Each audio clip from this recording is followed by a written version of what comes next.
Hello friends, welcome to Honey GS classes. Current issue 49th Chief Justice of India గా ఉదయ్ ఉమేష్ లలిత్ ప్రమాణ స్వీకారం చేస్తాడు August 27th. ఈ date మనం గుర్తుపెట్టుకోవాలి. 27th ఆగస్టున ప్రమాణ స్వీకారం చేసిండు. చేయించింది ఎవరు అంటే సుప్రీంకోర్టు న్యాయమూర్తి కావచ్చు లేదా చీఫ్ జస్టిస్ కావచ్చు, రాష్ట్రపతి చేయిస్తాడు. సో మనకి రాష్ట్రపతి చేయించింది. రాష్ట్రపతి ఎవరు? మనకి ద్రౌపది ముర్ము. సో రెండవ మహిళా రాష్ట్రపతి ఈమె. దేశానికి రెండవ మహిళా రాష్ట్రపతి అయిన ఈమె రెండవ bar council chief justice of ఇండియాగా ఉదయ్ ఉమేష్ లలిత్ని ఎంపిక చేసింది. ఎలివేట్ చేసింది, నాట్ ప్రమోషన్. సుప్రీంకోర్టులో ప్రమోషన్ ఉండదు, ఎలివేషన్ అని చెప్పేసి పిలుస్తాం. రైట్, ఇక్కడ మనకి ఇటీవల వార్తల్లో ఒక రెండు పదాలు మనకు కనిపిస్తున్నాయి. ఏంటిది అంటే బార్ కౌన్సిల్. ఈ బార్ కౌన్సిల్ అంటే ఏంటి ఒకటి. Next senior judge base. దీన్ని మెమోరాండమ్ ఆఫ్ ప్రొసీజర్ అని చెప్పేసి పిలుస్తాం. ఎంఓపి, మెమోరాండమ్ ఆఫ్ ప్రొసీజర్ అని చెప్పేసి పిలుస్తాం. దీని బేస్లో సీనియారిటీ ప్రిన్సిపల్ ఆధారంగా ఉదయ్ ఉమేష్ లలిత్ని నియామకం చేసినారు. నెక్స్ట్ కొలీజియం అంటే ఏంటి? సో కొలీజియం అంటే ఏంటి మనం డిస్కస్ చేసినాయి ఆల్రెడీ. ఇవి ప్రమాణ స్వీకారం అయిపోయాక ప్రసంగిస్తూ ఒక 1 year పాటు నేను ఫుల్ కాన్స్టిట్యూషనల్ బెంచ్ని ఏర్పాటు చేస్తా అంటాడు. సో కాన్స్టిట్యూషనల్ బెంచ్ అంటే ఏంటి? సో కాన్స్టిట్యూషనల్ బెంచ్ అంటే ఏంటి అని చెప్పేసి, రాజ్యాంగ ధర్మాసనం అంటే ఏంటి, ఎవరు ఏర్పాటు చేస్తారు, ఏ సందర్భంలో ఏర్పాటు చేస్తారు, రాజ్యాంగంలో ఏ ఆర్టికల్ ప్రస్తావన తీసుకొస్తుంది ధర్మాసనం గురించి, సుప్రీంకోర్టులో ఎన్ని బెంచ్లు ఉంటాయి వాస్తవంగా, ఢిల్లీలో కాకుండా ఇంకెక్కడైనా మీటింగ్ పెట్టుకోవచ్చా, అవన్నీ మనకి డిస్కస్ చేయాల్సి ఉంటుంది. వెరీ ఇంపార్టెంట్ ఇష్యూ అది. నెక్స్ట్ ఈ ఫుల్ కోర్ట్ మీటింగ్ అని చెప్పేసి మనకి వార్తల్లో వచ్చింది. సో ఫుల్ కోర్ట్ మీటింగ్ మనం ఈ 5 అంశాలు డిస్కస్ చేయాల్సి ఉంటుంది. ఫస్ట్ మనం కొలీజియం డిస్కస్ చేద్దాం. ఫస్ట్ అయితే ఏంటిది అంటే మనకి వాస్తవంగా ఈ సుప్రీంకోర్టు మనకి ఏర్పాటు తర్వాత next chief justice of India first Harilal HJ Kania అని చెప్పేసి స్టార్టింగ్లో ఉంటాడు. సో నెక్స్ట్ ఎవరు అని చెప్పేసి మనకి ఒక క్వశ్చన్ వస్తుంది. అప్పుడు నెహ్రూ మనకి ఈ పతంజలి శాస్త్రి వాస్తవంగా మనకి second chief justice of India. అతన్ని కాకుండా Madhya Pradesh high court chief justice of Madhya Pradesh హైకోర్టుని తీసుకొద్దామని చెప్పేసి ప్లాన్ చేస్తే మిగతా సీనియర్ జడ్జిలు అందరు ధర్నా చేస్తారు, ఒకరోజు విధుల నుంచి తప్పుకుంటారు. మీరు కనుక సీనియర్ స్థాయిలో ఉన్న పతంజలి శాస్త్రిని నియామకం చేయకుంటే మేము విధుల్లోకి రామని చెప్పేసి ధర్నా చేస్తే నెహ్రూ అప్పుడు ఇది గొడవ ఎందుకు అని చెప్పేసి ఒక ప్రొసీజర్ని మనకి తయారు చేస్తాడు. అదే మెమోరాండమ్ ఆఫ్ ప్రొసీజర్, ఎంఓపి పిలుస్తాం. ఇది దేని ఆధారంగా వస్తుందంటే seniority proposal. So seniority principle అంటాం. అంటే ఏంటిది సీనియారిటీ ప్రిన్సిపల్ అంటే, ఇప్పుడు రిటైరింగ్ సీజేఐ ఉంటాడు, ఎవరు మనకి ఎన్వి రమణ. తను రిటైర్ అవుతున్నాడు, ఇప్పుడు అవుతున్నాడు అనుకోండి. ఈ అవుతున్న వ్యక్తి లా మినిస్టర్కి, సో లా మినిస్టర్కి నెక్స్ట్ సీనియర్ మోస్ట్ జడ్జి యొక్క పేరుని సిఫార్సు చేస్తాడు, లా మినిస్టర్కి చేస్తాడు. ఈ లా మినిస్ట్రీ అనేది ప్రైమ్ మినిస్టర్ ఆఫ్ ఇండియాకి చేస్తుంది. ప్రైమ్ మినిస్టర్ ఆఫ్ ఇండియా అనేది ప్రెసిడెంట్ ఆఫ్ ఇండియాకి చేస్తుంది. ఐ మీన్ ఆఫీస్ లేదా వ్యక్తి అనేది చేస్తుంది. మనకి అంతిమంగా న్యాయమూర్తుల నియామకం కావచ్చు, తొలగింపు కావచ్చు, రాష్ట్రపతి చేస్తాడు. దీని మొత్తాన్ని ఏమంటామంటే సీనియారిటీ ప్రిన్సిపల్ లేదా మెమోరాండమ్ ఆఫ్ ప్రొసీజర్ అని చెప్పేసి పిలుస్తాం. ఇది ఎవరు ఆమోదించిండ్రు అంటే సుప్రీంకోర్టు గవర్నమెంట్ ఆఫ్ ఇండియా ఆమోదించుకుంది. చట్టంలో చేర్చలేదు, రాజ్యాంగంలో లేదు. మనకి 124 సబ్ క్లాస్ 2 ఉంటుందండి. సో 124 సబ్ క్లాస్ 2 ఏంటి అంటే ఎవ్రీ జడ్జ్ ఆఫ్ సుప్రీంకోర్టు అనేది appointed by president of India consult with chief justice of India అని చెప్పేసి ఉంటుంది. ఏముంటుంది 124 సబ్ క్లాస్ 2 ఎగ్జాక్ట్ టెక్స్ట్ రాజ్యాంగంలో ఇదే ఉంటుంది. ఏమని ఉంటుంది అంటే ఎవ్రీ జడ్జ్ ఆఫ్ సుప్రీంకోర్టు యొక్క ప్రతి న్యాయమూర్తి కూడా appointed by president of India. దాంతో ఆపలే, ఇంకా కంటిన్యూ చేస్తుంది article, consult with chief justice of India అని చెప్పేసి భారత ప్రధాన న్యాయమూర్తిని సంప్రదించి రాష్ట్రపతి సుప్రీంకోర్టు యొక్క ఇతర న్యాయమూర్తులని నియమిస్తాడు అని చెప్పేసి 124 సబ్ క్లాస్ 2 పేర్కొంటుంది. ఇందులో సిజేఐ యొక్క నియామకం గురించి లేదు. కానీ ఫౌండింగ్ ఫాదర్స్ యొక్క దృక్పథం ఏంటి అంటే సిజేఐ వచ్చేది చీఫ్ జస్టిస్ ఆఫ్ ఇండియా వచ్చేది సుప్రీంకోర్టు జడ్జి నుంచే కాబట్టి సీనియారిటీ ప్రిన్సిపల్ ఆధారంగా అని చెప్పేసి వాళ్ళు రూపొందించినారు. మనకి నేరుగా సిజేఐ గురించి ఆర్టికల్ అనేది నియామకం గురించి 124 సబ్ క్లాస్ 2 అనేది చెప్పదు మనకి. రైట్, ఇది క్లియర్ ఇక్కడ. సరే, ఇప్పుడు ఏమైంది, ఈ సెకండ్ పతంజలి శాస్త్రి నియామకం టైంలో నెహ్రూ దీన్ని ప్రతిపాదిస్తాడు.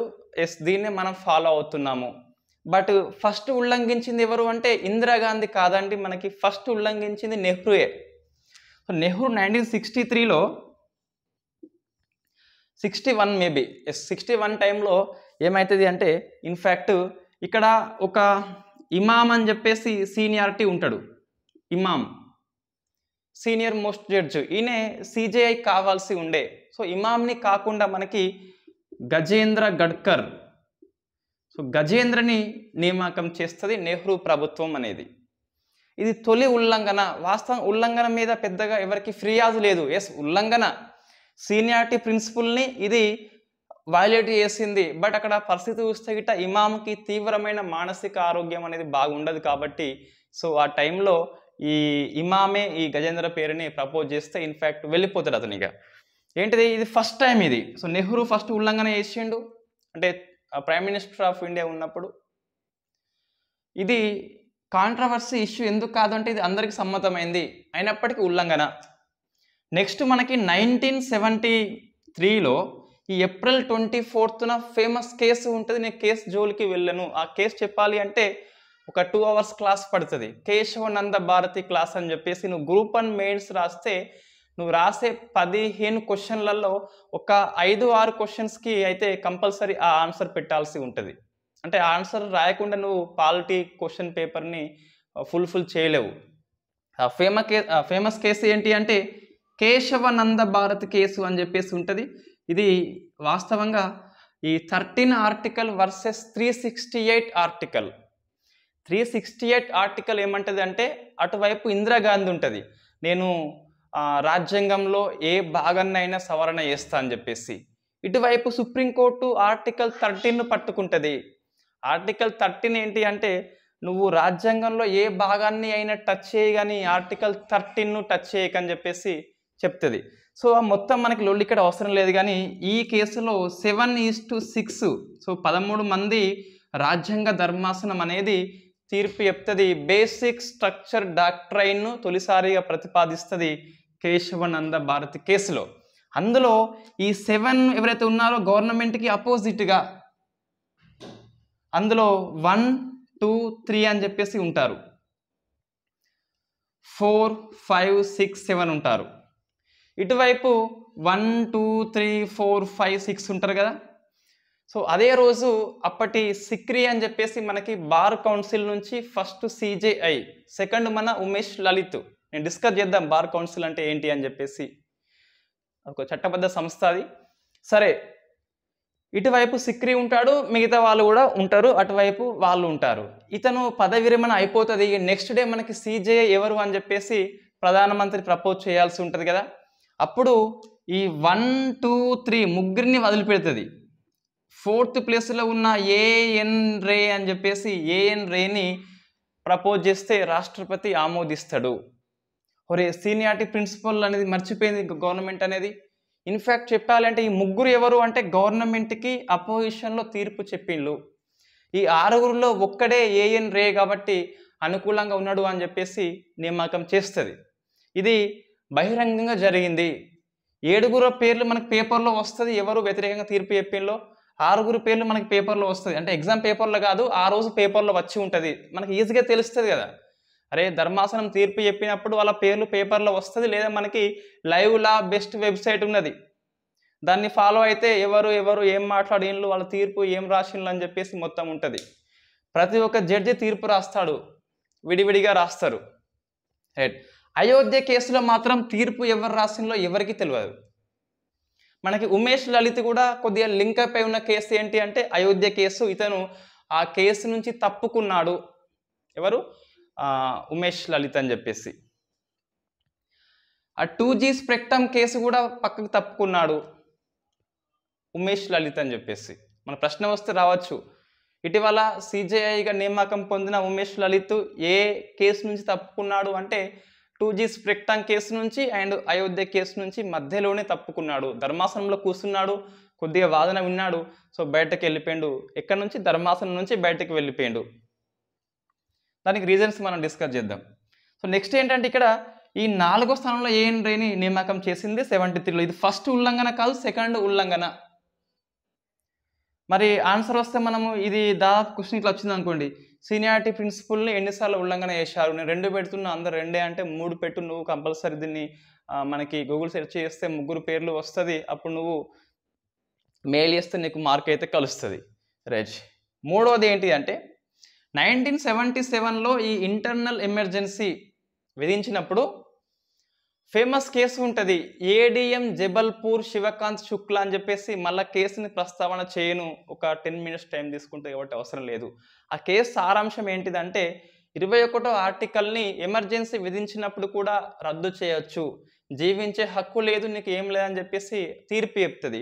ఆ తీర్పు చెప్పిన వ్యతిరేకమైన జడ్జి ఎవరు అంటే, సో అతన్ని కాదని మనకి ఇక్కడ బేగ్ని నియామకం చేస్తుంది. సో మనకి బేగ్ని 2వ స్థానంలో ఉన్న బేగ్ని అంటే ఇతనేమో అనుకూలంగా తీర్పు చెప్తాడు, 21 ఆర్టికల్ని రద్దు చేయవచ్చు అని చెప్పి చెప్తాడు. సో మనకి ఈ బేగ్ని చేస్తుంది, AN రేని చేస్తుంది. 2 times ఇందిరాగాంధీ, ఒకసారి నెహ్రూ మనకి ఈ సీనియారిటీ ప్రిన్సిపల్ని వయలేట్ చేస్తారు. అంటే ఏంటిది? ఇప్పుడు సీనియారిటీ ప్రిన్సిపల్ అనేది రాజ్యాంగంలో లేదు, చట్టంలో లేదు కాబట్టి ఎస్ పాటించవచ్చు లేదా పాటించకపోనువచ్చు, పెద్దది ఉల్లంఘన కాదు అని చెప్పేసి అప్పుడు చెప్తుంది. దీన్ని బట్టి మనకి ఏమర్థమైంది అంటే ఎగ్జిక్యూటివ్ అయిన ప్రైమ్ మినిస్టర్స్ ఈ జ్యుడిషియరీలో తలదూరుస్తుండ్రు అని చెప్పేసి తొలిసారిగా 1982లో కేసు పడుతుంది. ఇప్పుడు నేను చెప్పబోయేది కొలిజియం అండి, నేను క్లియర్గా చెప్తాను, మంచిగా అర్థం చేసుకోండి. సో ఏంటిది కొలిజియం? మనకి ఎట్లా వచ్చిందంటే 124 సబ్ క్లాస్ 2లో ఏమి ఉందంటే ఎవ్రీ సుప్రీంకోర్టు జడ్జి అనేది appointed by president of India and ఇక్కడ కన్సల్ట్, సో కన్సల్ట్ కావాల్సి ఉంటుంది చీఫ్ జస్టిస్ ఆఫ్ ఇండియా అని చెప్పేసి ఉంటుంది. సో 1982లో first case SP Gupta versus union of India అని చెప్పేసి ఉంటుంది. So first case SP Gupta versus union of India case 1982. పెద్ద మనకి ఇయర్ ఎంత అవసరం లేదు. ఈ కేసులో ఏముంటుందంటే ఈ సుప్రీంకోర్టు జడ్జిని ప్రెసిడెంట్ ఆఫ్ ఇండియా అపాయింట్మెంట్ చేసేటప్పుడు కన్సల్ట్ కాకపోయినా ఏమి ఇబ్బంది లేదు అని చెప్పేసి తీర్పు చెప్తుంది. Darkest hour of the supreme court, అది చీకటి గంట, అది ఒకటి. ఎందుకు అంటే ఇక్కడ ఎగ్జిక్యూటివ్కే ఎక్కువ ఇచ్చింది. సో ఏమైంది? ఫస్ట్ దాంట్లో ఎగ్జిక్యూటివ్ అనేది ఎక్కువ ప్రియారిటీ ఉన్నది, న్యాయమూర్తుల నియామకం విషయంలో అని చెప్పేసి తీర్పు చెప్పింది SP గుప్తా అని చెప్పేసి. మనం ఎక్కువ మాట్లాడితే కంటెంప్ట్ ఆఫ్ కోర్ట్ అయిపోతుంది. సరే, దీన్ని జస్టిస్ ఎవరని చెప్పేసి చెప్తే మళ్ళీ ఇంకా అది అంత మనకి అవసరం లేదు. కానీ మొత్తం మీద ఫస్ట్ జడ్జి కేసు అంటాం దీన్ని. ఈ కేసు సారాంశం ఏంటి అంటే న్యాయమూర్తుల నియామకం విషయంలో ఎగ్జిక్యూటివ్ బాడీకే ఎక్కువ రైట్స్ ఉందని చెప్పేసి.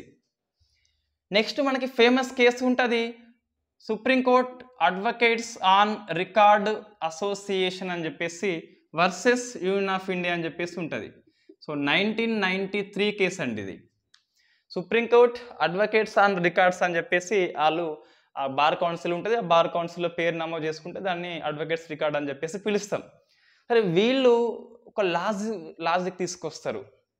ఎందుకంటే ఇంతకుముందు మనం AN రే విషయంలో MH బేగ్ విషయంలో చూసినాం, ఖన్నాని కాదని బేగ్ని నియామకం చేస్తారు, అక్కడ ముగ్గురిని కాదని AN రేని చేస్తారు. ఇది ఇలా కంటిన్యూ అవుతే ఏమవుతుంది అంటే రేపు పొద్దున సో మనం గవర్నమెంట్ ఏం చెప్తే అది తీర్పు చెప్పాల్సి వస్తుంది సెక్యూరిటీ కోసం అన్నాం. ఎందుకు? నువ్వు అపోజిషన్లో తీర్పు చెప్తే గిట్ట నీ పదవి పోతుందని చెప్పేసి నీకు ఇన్సెక్యూరిటీ ఫీలింగ్ వస్తుంది కాబట్టి సో ఇక్కడ జ్యుడిషియరీ ఇండిపెండెంట్ దెబ్బతింటది కాబట్టి వీళ్ళు మంచిగా ఆలోచించి ఈ ఆర్టికల్ని వీళ్ళు ఎక్స్ప్లెయిన్ చేస్తారు కోర్టులో ఏమని అంటే supreme court judge of appointed by president of India వీళ్లకు ప్రమేయం లేకుంటే ఇక్కడితోనే ఆపేది. మన ఫౌండింగ్ ఫాదర్స్ యొక్క ఆలోచన ఏంటి అంటే every supreme court judge of India అనేది రాష్ట్రపతి నియామకం చేస్తాడు, అక్కడితోనే ఆపితే అయిపోయేది. ఫుల్ స్టాప్ పెట్టేసి ఆపేయాలి, ఇక్కడనే ఆపేయాలి. ఇంకా కొత్తగా ఎందుకు యాడ్ చేసిండ్రు అంటే ఆ యాడింగ్కి ఏదో ఉంటుంది పరమార్థం అని చెప్పేసి.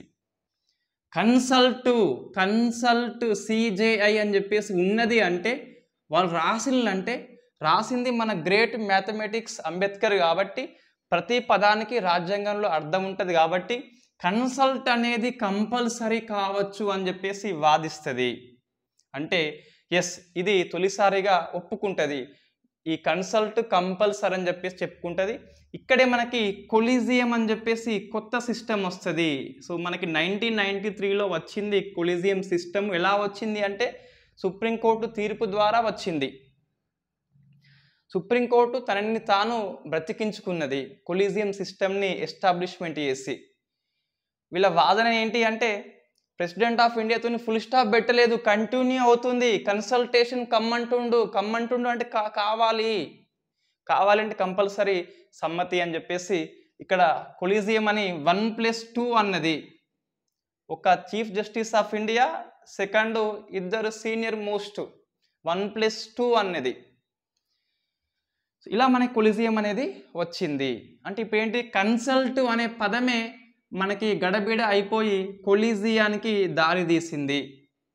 ఆన్సర్ రాయాలి అంటే సంప్రదింపుల ప్రక్రియ మీద వచ్చిన సందిగ్ధతని కొలీజియం సిస్టమ్ని స్థాపించడం ద్వారా సుప్రీంకోర్టు అనేది పూరించింది. దీనితోని ఎగ్జిక్యూటివ్ బాడీ యొక్క ఇంటర్ఫియరెన్స్ని కూడా తగ్గించింది. మనకి మూడవది చూస్తే నెక్స్ట్ మూడవది ఏంటి అంటే సేమ్ కేసు ఉంటుంది, బట్ మనకి 1998 ఇక్కడ సేమ్ కేసు అక్కడ ఏంటిదంటే వాస్తవంగా అంటే తీర్పు అదే వస్తుంది కానీ అప్పుడు రాష్ట్రపతి కేఆర్ నారాయణన్ ఉండే. అతనికి 143 ఆర్టికల్ ప్రకారము న్యాయ సలహా తీసుకోవచ్చు. ఈ కొలీజియం సిస్టమ్ అనేది ఎట్లా పనిచేస్తుంది అని చెప్పేసి నాకు అర్థమవుతలేదని చెప్పేసి అటార్నీ జనరల్ ద్వారా న్యాయ సలహా అడిగితే, గుర్తుపెట్టుకోండి న్యాయ సలహా అడగాలి అంటే 143 ద్వారా రాష్ట్రపతి ఫోన్ చేసి నేను రాష్ట్రపతి ద్రౌపది ముర్ము నువ్వు చెప్పు లలిత అని చెప్పేసి చెప్పదు. జనరల్గా అటార్నీ జనరల్ని పంపించి ఏ సందర్భంలో నువ్వు సలహా అడిగినవో కేసును వాదించడం ద్వారా ధర్మాసనం ముంగట వాదించి సలహా తీసుకోవాల్సి ఉంటుంది. రైట్, అది మనకి డెప్త్గా ఉంటుంది. కొన్నిసార్లు పాటించవచ్చు, పాటించకపోనువచ్చు, సలహా ఇవ్వచ్చు, ఇవ్వకపోనువచ్చు. మీరు ఆన్సర్ చేస్తే చేయండి, నేను కరెక్షన్ చేస్తాను. ఏంటిది న్యాయ సలహా కోరినప్పుడు సుప్రీంకోర్టు ఇవ్వచ్చు, ఇవ్వకపోనువచ్చు. 2 సందర్భాలు ఉన్నాయి. సలహా ఇచ్చినట్లయితే తీర్పు రూపంలో ఇస్తుంది. ఆ తీర్పుని రాష్ట్రపతి బైండింగ్ ఆర్ నాట్ బైండింగ్, కొన్ని బైండింగ్ కొన్ని నాట్ బైండింగ్ ఉంది. అవి ఏంటి అని చెప్పేసి ఆ సందర్భాలు ఏంటి మీరు తెలుసుకునే ప్రయత్నం చేయండి. ఇప్పుడు ఏంటి మనకి మూడవది ఆ న్యాయ సలహా అనేది అడిగినప్పుడు 1998లో చెప్తుంది. సో దీని ప్రకారం కొలీజియం అంటే 1+4 ఉంటుంది, 1+2 కాదు, మేము సంఖ్య పెంచినాము 1+4 అంటది. 1+4 అంటే మొత్తం 5 ఉంటారు. 5లో 3 మెంబర్స్ ఏ పేరు ప్రపోజ్ చేస్తే ఆ పేరు వెళుతుంది. ఏంటి మన కొలీజియం అనేది ఓన్లీ నేమ్ని ప్రపోజ్ చేస్తుంది. Name proposed by collegium. ఇది న్యాయశాఖ మంత్రికి పోతే, అక్కడ నుంచి క్యాబినెట్కి పోతే, అక్కడ నుంచి రాష్ట్రపతికి పోతే రాష్ట్రపతి ఆమోదిస్తాడు. ఒకవేళ వెనక్కి పంపుదాం అనుకుంటే గిట్ట ఒకసారి వెనక్కి పంపచ్చు, రెండవసారి అదే పేరుని కొలీజియం అనేది ఆమోదిస్తే రాష్ట్రపతి తప్పనిసరిగా ఆమోదించాల్సిందే.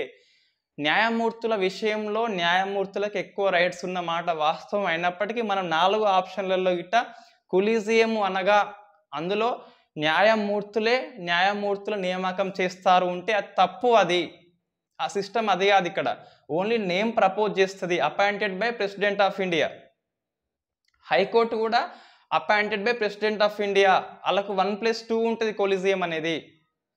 సుప్రీంకోర్టు కొలీజియం అనే పేర్లని సిఫార్సు చేస్తుంది. హైకోర్టు న్యాయమూర్తి ప్రమాణ స్వీకారం ఎవరు అంటే మళ్ళా అక్కడ గవర్నర్ చేయిస్తాడు. సో మనకి కొద్దిగా ట్రాప్ క్వశ్చన్. సుప్రీంకోర్టు న్యాయమూర్తి, హైకోర్టు న్యాయమూర్తి అపాయింటెడ్ బై రాష్ట్రపతి అయినప్పటికీ, సుప్రీంకోర్టు న్యాయమూర్తి ప్రమాణ స్వీకారం రాష్ట్రపతి అయినప్పటికీ, హైకోర్టు న్యాయమూర్తి ప్రమాణ స్వీకారం అంటే గవర్నర్ అనేది వస్తుంది. ఇట్లా వచ్చిందండి మన కొలీజియం. కొలీజియం యొక్క మూలం ఎక్కడ అంటే కన్సల్టేషన్ విషయంలో ఎగ్జిక్యూటివ్ బాడీకి, జ్యుడిషియరీ బాడీకి తగాదా వస్తుంది, అంతిమంగా జ్యుడిషియరీ బాడీకి గెలుస్తుంది. ఇది మనకి కొలీజియం సిస్టమ్ అని చెప్పేసి గుర్తుపెట్టుకోండి. రెండవ జడ్జి కేసు అనేది ప్రతిపాదించింది. మూడవ జడ్జి కేసు అనేది ఎలా పనిచేస్తుంది అంటే డెమోక్రటిక్ తరహా పనిచేస్తుంది. 5గురిలో 3 పేరు ప్రపోజ్ చేస్తే అవునంటే మంత్రి, కాదంటే కంత్రి. రైట్. ఇప్పుడు ఏంటి అంటే మనకి కొలీజియం ఒకటి అయిపోయింది, మెమోరాండమ్ ఆఫ్ ప్రొసీజర్ అయిపోయింది. అంటే సీనియారిటీ ప్రిన్సిపల్ నెహ్రూ ప్రతిపాదిస్తాడు. ఫస్ట్ ఉల్లంఘన నెహ్రూ, ఇందిరాగాంధీ 2 ఉల్లంఘిస్తుంది. రాజ్యాంగంలో లేదు, చట్టంలో లేదు. నెక్స్ట్ మనకి బార్ కౌన్సిల్ అంటే ఏంటి? బార్ కౌన్సిల్ అంటే ఏంటి అంటే బార్ కౌన్సిల్ ఆఫ్ ఇండియా అంటాం. ఇది ఒక చట్టబద్ధ సంస్థ అండి. 1961 అడ్వకేట్స్ యాక్ట్ ద్వారా ఏర్పడింది. సో అడ్వకేట్స్ యాక్ట్ అని చెప్పేసి ఏర్పడింది. ఫస్ట్ బార్ కౌన్సిల్ చైర్మన్ ఎవరంటే మనకి MC Setalvad. First attorney general ఎవరు? MC Setalvad. First law commission chairman ఎవరు? ఎంసి సెతల్వాడ్ అని చెప్పేసి first bar council of India కూడా ఎంసి సెతల్వాడే. మూడింటికి ఒకడే ఫస్ట్ ప్రథముడు.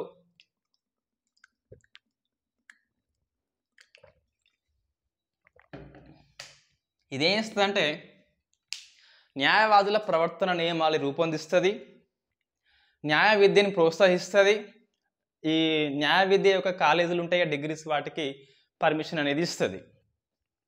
ఇందులో మనకి మెంబర్స్ ఎవరు ఉంటారు అంటే ఇది ప్రతి రాష్ట్రానికి ఉంటుందండి. ఎవ్రీ స్టేట్ కంపల్సరీ ఉంటుంది. అందులో 1+4+10 అని చెప్పేసి ఉంటారు.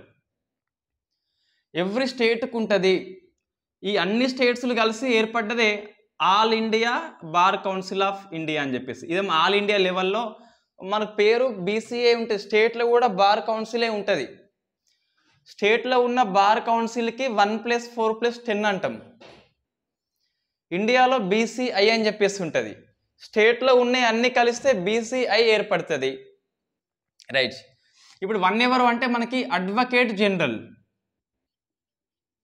సో అడ్వకేట్ జనరల్ మనకి 1 అంటే. 4 ఎవరు అంటే మనకి హైకోర్టు నియామకం చేస్తుంది. ఈ 10 మంది ఎవరు అంటే న్యాయవాదులు, లాయర్సు లేదా అడ్వకేట్స్, న్యాయవాదులు. ఇలా ప్రతి రాష్ట్రానికి ఉంటే మొత్తం మీద ఈ ఇంటూ 15 వస్తుంది కదా, అందులో ఒక్కరిని చైర్మన్గా, వైస్ చైర్మన్గా బార్ కౌన్సిల్ ఆఫ్ ఇండియాకి ఎన్నుకుంటారు. సో మనకి ఇలా బార్ కౌన్సిల్ ఆఫ్ ఇండియాలో ఉన్న అడ్వకేట్స్ ఎవరైతే ఉన్నారో ఈ అడ్వకేట్స్లో సీనియర్ అడ్వకేట్స్ నుంచి వచ్చిన వ్యక్తే మన ఎవరు ఉదయ్ ఉమేష్ లలిత్. అంతకుముందు సిక్రీ వచ్చిండు.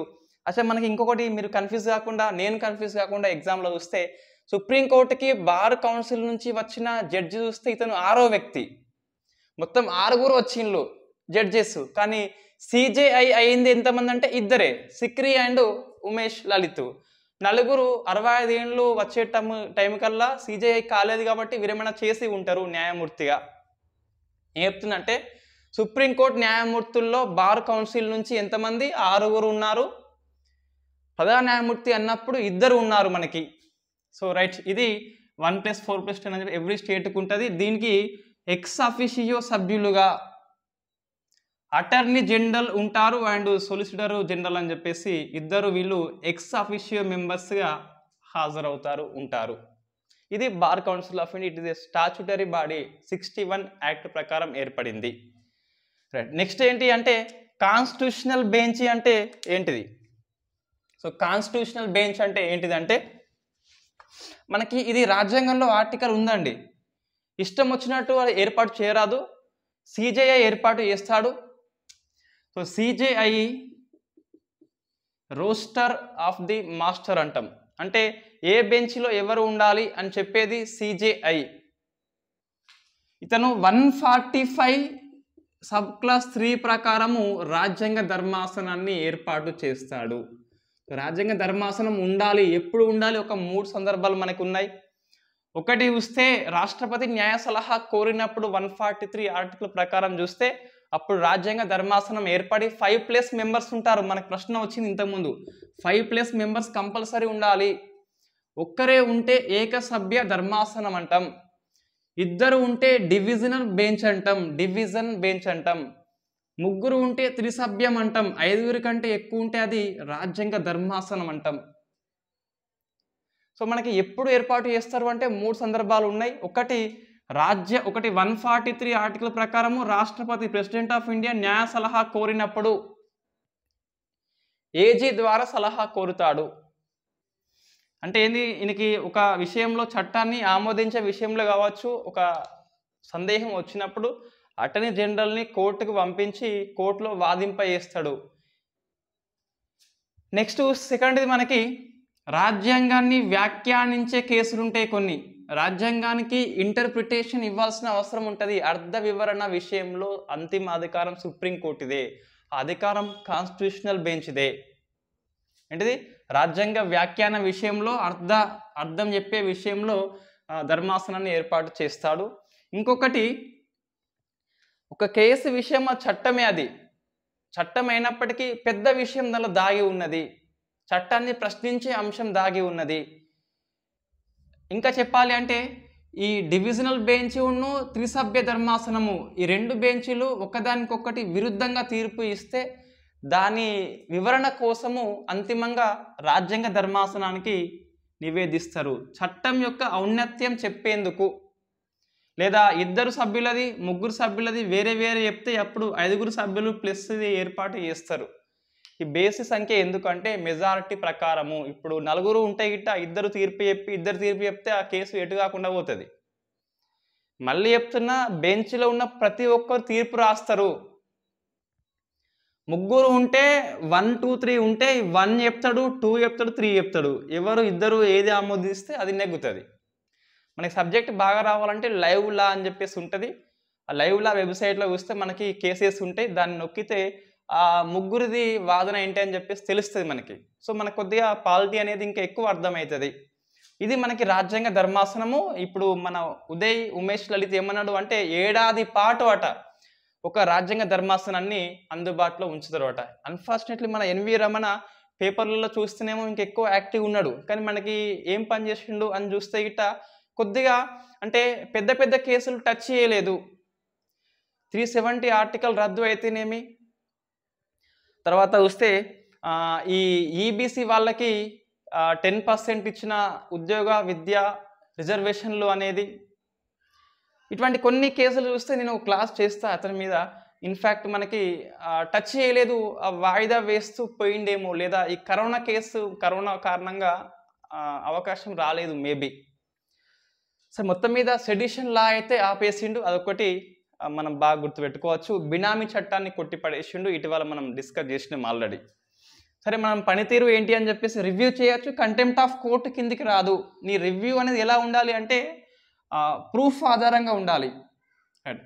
అన్ఫార్చునేట్లీ మన ఎన్వి రమణ కాలంలో రాజ్యాంగ ధర్మాసనము కేసులు పెద్దగా ప్రస్తావనకి రావు. రైట్, నెక్స్ట్ ఏంటి అంటే ఇది అయిపోయింది కదా. ఇదేంటి, ఫుల్ కోర్ట్ మీటింగ్ అంటే ఆ కోర్టులో ఉన్న అందరూ జడ్జెస్ వచ్చి మీటింగ్ పెట్టుకుంటారు. ఇది ఏ విషయంలో అంటే సిజేఐ ఇష్టం, ఎప్పుడు అంటే అప్పుడు మీటింగ్ పెట్టుకోవచ్చు. ఈ మీటింగ్లో ఇంకొక అంశాన్ని నిర్ధారణ చేస్తారు. ఈ అడ్వకేట్స్కి సీనియర్ అడ్వకేట్స్ డిసిగ్నేషన్ ఇస్తారు, ఇదే మీటింగ్లో ఇస్తారు. అది మనకు ప్రశ్న వచ్చింది ఇంతకుముందు.